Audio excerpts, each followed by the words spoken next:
राधे राधे दोस्तों, कैसे हैं आप सभी। मैं मनीष आपका स्वागत करता हूं प्लॉटिंग बाजार ऑफिशियल पे।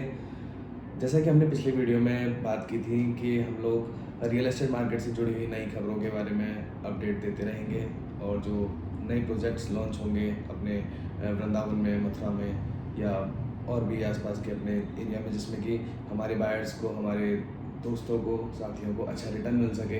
तो उसी सिलसिले में आज मैं एक बात करना चाहूँगा। एक नया टॉपिक काफ़ी टाइम से चल रहा है इस मार्केट को लेकर के कि क्या मार्केट में मंदी आ गई है, क्या मार्केट क्रैश हो गया है, क्या real estate market total downfall पर है। तो आज इसी बारे में हम लोग बात करते हैं कि इस डाउनफॉल का मतलब क्या है, रीजंस क्या हैं और इसमें किसका नुकसान है, किसका फ़ायदा है, और फ़ायदा है तो क्या फ़ायदे हैं, क्या नुकसान है। इन सब चीज़ों पे आज हम लोग चर्चा करेंगे। तो जैसे कि हम सभी जानते हैं कि रियल एस्टेट मार्केट जो है उसके 4 मुख्य पहलू हैं। पहला बायर, सेकंड पर आते हैं आपके builders, colonisers, third number investors, number fourth पर आते हैं आपके ब्रोकर्स और सेल्स फर्म्स। सबसे पहले बात करता हूँ बायर्स के बारे में। तो बायर्स का अभी रुकने का समय नहीं है, लेकिन हाँ उनके पास में टाइम है।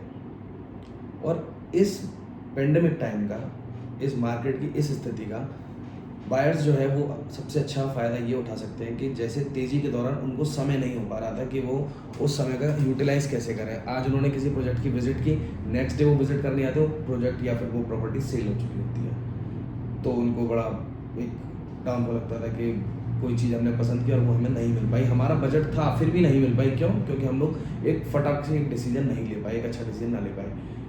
तो बायर की दृष्टि से अगर मैं अभी बात करता हूँ तो बायर के पास में अभी एक अच्छा मौका है। सबसे पहले वो जिस ब्रोकर से डील कर रहा है वो उस ब्रोकर के बारे में जाने कि उसकी वर्किंग किस तरीके की है, क्या उसका कस्टमर सेटिस्फेक्शन रेट है, वो किन प्रोजेक्ट्स पे काम करता है, किन बिल्डर्स के साथ में काम करता है या किन कॉलोनाइजर्स के साथ में काम करता है, क्या वो कॉलोनाइजर और बिल्डर लायबल हैं, क्या उनकी मार्केट में एक अच्छी छवि बनी हुई है, या जो भी चीज़ें वो डिलीवर करते हैं क्या वो ऑन टाइम डिलीवर कर पाते हैं, पोजीशन ऑन टाइम दे पाते हैं, कंस्ट्रक्शन क्वालिटी किस तरीके से यूज़ करते हैं। तो ये सारी चीज़ें जो हैं आपके पास में सोचने और समझने का मौका है। दूसरी चीज़, आप अगर चाहें एक साइट को आप 2-3 बार विजिट करिए, उसकी अच्छे से जांच परख करिए, उसके बाद में अपना एक अच्छा डिसीजन लीजिए। तीसरी चीज़, आपके पास में बार्गेनिंग करने का भी इस समय अच्छा टाइम है। जिन प्रोजेक्ट्स में आप तेज़ी के दौरान बार्गेनिंग नहीं कर पा रहे थे और जो सामने ब्रोकर है वो भी नहीं करना चाहता था। क्यों नहीं करना चाहता था? क्योंकि उसके पास में उस समय डिमांड काफ़ी थी, सप्लाई लिमिटेड थी।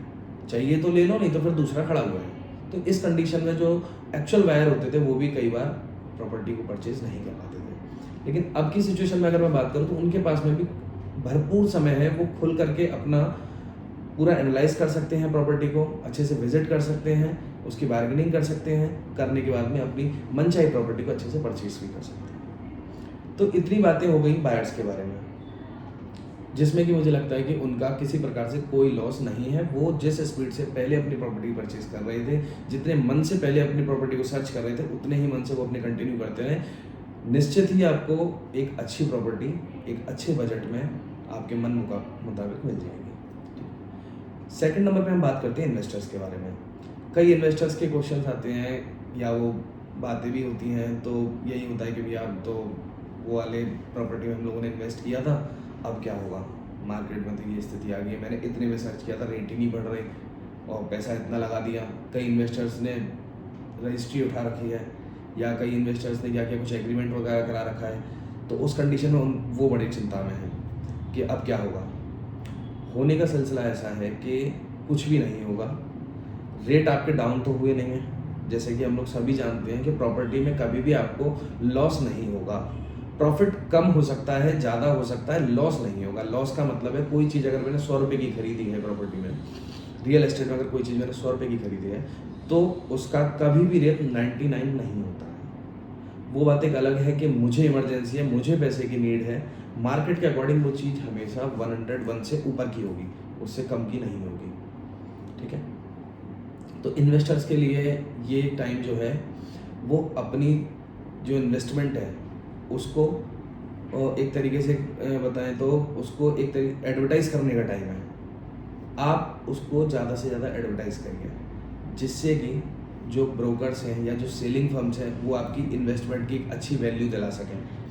मार्केट में कंपटीशन कम है इस समय, अकॉर्डिंग टू डिमांड सप्लाई भी कम हो गई है, क्योंकि आगे की जो पुराने प्रोजेक्ट पड़े हुए थे वही सेल नहीं हो पा रहे हैं, तो सप्लाई तो रुकेगी। इस कंडीशन में इन्वेस्टर्स के जो प्रोजेक्ट्स हैं उस पर जो ब्रोकर हैं या सेलिंग फर्म्स हैं वो भी ध्यान देंगे, आपको एक अच्छा रिटर्न दिलाएंगे, ठीक है। तो ये आपके लिए एक अच्छा टाइम है। दूसरी चीज़, आगे की इन्वेस्टमेंट आपको कैसी करनी है। आगे की इन्वेस्टमेंट के लिए आप ये ध्यान रखें कि आपने जो जो प्रॉपर्टी अपनी नज़र कर रखी है कि आगे मुझको इस प्रॉपर्टी में इन्वेस्ट करना है, ये एक पेंडेमिक के टाइम का आप उसका यूटिलाइज कर सकते हैं। कैसे कर सकते हैं कि आप मार्केट की स्थिति को देखते हुए सामने वाले की प्रॉपर्टी का एक अच्छा रेट लगा करके, जो कि आपके बेनिफिट में हो, आप उसमें इन्वेस्ट कर सकते हैं। पेंडेमिक के टाइम पर कई बार ऐसी सिचुएशंस भी आती हैं कि कुछ जो शेयर होल्डर्स होते हैं वो अपना शेयर छोड़ रहे हैं या वो नहीं कंटिन्यू कर पा रहे हैं, आप उन चीज़ों का एक अच्छे से फ़ायदा उठा सकते हैं, ठीक है। तीसरी चीज़ अगर मैं बात करता हूँ कॉलोनाइज़र और बिल्डर्स या डेवलपर्स के बारे में, तो उनके हिसाब से अगर देखा जाए तो इस पेंडेमिक के टाइम में थोड़ी सी सिचुएशन टफ है, लेकिन उनके लिए एक प्लस पॉइंट भी है। प्लस पॉइंट क्या है कि तेज़ी के दौरान जिन चीज़ों पर वो ध्यान नहीं दे पा रहे थे, जैसे कि वो ध्यान नहीं दे पा रहे थे अपनी साइट पर, अपने जो कस्टमर्स हैं उन लोगों पे वो अपना ध्यान नहीं दे पा रहे थे, जो उनके लायबल इन्वेस्टर्स हैं या जो उनके फाइनेंसर्स हैं वो उन पर ध्यान नहीं दे पा रहे थे। अब क्या है, इस सिचुएशन में उस चीज़ का एक अच्छा यूटिलाइज कर सकते हैं। अपने प्रोजेक्ट पर ध्यान दीजिए, क्योंकि अभी डिमांड कम है, सप्लाई की नीड ही नहीं है, तो आप लोगों को कोई नया प्रोजेक्ट अभी लॉन्च करने का कोई विचार नहीं, क्योंकि पुराना प्रोजेक्ट पड़ा है। इसमें आप क्या कर सकते हैं, मार्केट में आप अपनी एक अच्छी छवि बना सकते हैं। इस अच्छी छवि का जो इम्पैक्ट पड़ेगा वो आपके जो सेलिंग एसोसिएट्स हैं उन पर भी पड़ेगा, आपके कस्टमर्स पे भी पड़ेगा, और मार्केट में आपकी एक अच्छी वैल्यू जनरेट होगी, आपकी और आपकी कंपनी का नाम भी होगा कि हाँ, ये जो है हमको एक अच्छी प्रॉपर्टी या एक अच्छी बिल्ड क्वालिटी या समय पे पोजीशन, ये सारी चीज़ें वो हमको प्रोवाइड करा रहे हैं।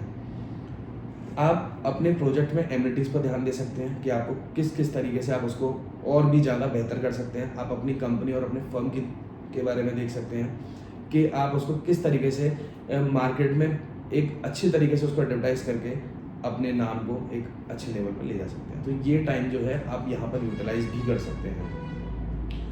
फोर्थ टर्म में अगर मैं बात करूँ ब्रोकर्स के बारे में, तो ब्रोकर्स या सेलिंग फर्म्स जो लोग अपनी अच्छी खासी बड़ी टीम 50-100 लोगों की टीम लेकर के बैठे हुए हैं, उनके लिए एक बड़ा कठिन समय है कि किस तरीके से अपन सर्वाइव करें, कैसे वो सारे एक्सपेंसेस, चाहे वो ऑफिस एक्सपेंस हो, चाहे वो स्टाफ एक्सपेंस हो, मार्केटिंग एडवर्टाइजमेंट वगैरह, ये सारे एक्सपेंसेस काफ़ी सारे हैं, कैसे वो उन चीज़ों को मैनेज किया जाएगा, किस तरीके से काम होगा। तो उसमें आप एक काम करिए इस समय कि आपके लूप में जो हॉट क्लाइंट्स पहले आप 100 और 150 कस्टमर्स के साथ में डील कर रहे थे, आप उस रेशियो को थोड़ा कम करिए। आप अपना एक सेलिंग प्रोपेगेंडा बनाइए इस तरीके से, पूरी अपनी टीम को बिल्डअप करके कि अगर एक कस्टमर है, एक कस्टमर को हम लोग पूरी तरीके से उस पर ध्यान देंगे कि किस किस तरीके से उसको हम लोग विजिट से लेकर के रजिस्ट्री तक ले जा रहे हैं, फुल सेटिस्फैक्शन के साथ। कोशिश ये करिए इस पेंडेमिक टाइम में कि आप अच्छे कॉलोनाइजर, अच्छे बिल्डर्स के साथ में जुड़ेंगे, जिनका मार्केट में अच्छा नाम है, जो अच्छी क्वालिटी प्रोवाइड कराते हैं, जो पोजीशन टाइम पर देते हैं, जिससे कि कस्टमर भी सेटिस्फाइड होता है और आगे आने वाले टाइम में वही कस्टमर जो अभी आपका सेटिस्फैक्शन रेट बिल्कुल आपको अच्छी रेटिंग देते हैं, वही आने वाले समय में आपको अपने जानने वाले या अपने रिलेटिव्स या अपने फ्रेंड सर्कल में गारंटेड आपको वो रेफ़र करेंगे। तो उस सिचुएशन में आप ही को बेनिफिट होगा और आप इस सिचुएशन को बहुत ही अच्छी तरीके से यूटिलाइज कर सकते हैं। बाकी मार्केट की अभी जो स्थिति है, इसके अकॉर्डिंग आप अपनी कुछ नई पॉलिसीज़ बनाइए, कुछ नई यहाँ स्ट्रेटजी प्लान कीजिए और उसके अकॉर्डिंग अपनी वर्किंग को कंटिन्यू रखें। तो यही सारी कुछ बातें थी, और बाकी जो मार्केट की स्थिति है इसमें बहुत ज़्यादा पैनिक होने की नीड नहीं है। अगर कोई चीज़ तेज़ी पकड़ती है तो उसकी रुकावट भी कंपलसरी है।